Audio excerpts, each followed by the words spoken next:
And so it kind of is like this hack for already knowing what their thoughts and dreams are, what the pains that they're experiencing, how they talk, the words they use. So it's kind of this big time warp of saying, oh, I already spent the last years of my life living being me. If I can sell to people who are just like me, then I don't need to do 5 years of studying and figuring this out. And so for me, I had struggled getting into shape. That was my problem. I was not jacked enough.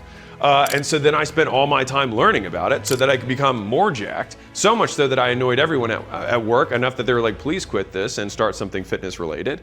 And so for me, that was the perfect first pick. Now, I was between SAT prep, and why was that? Because I had been pretty good at test prep. I tested pretty well, and I'd gone through a process of improving my own scores, and I was like, oh, I could probably help other people improve their scores too.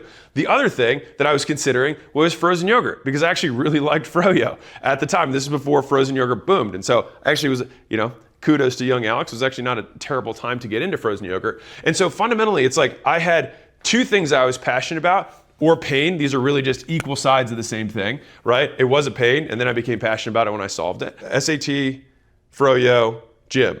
And so actually all three of these were in this pain/passion bucket. And I chose to start the gym because frozen yogurt cost 150 grand to open, which I didn't have. Then it was really just between SAT prep and fitness.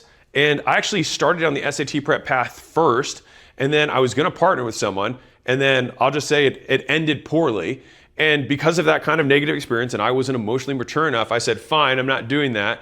I'm just gonna do fitness. So it was kind of like a process of elimination. I couldn't do yoga because I didn't have the money. I felt like I got burned on my SAT prep thing. And so then I just ended up with, well, I guess I'll just do fitness. And so the only disclaimer that I have about all of this stuff that I just covered, so this is my warning,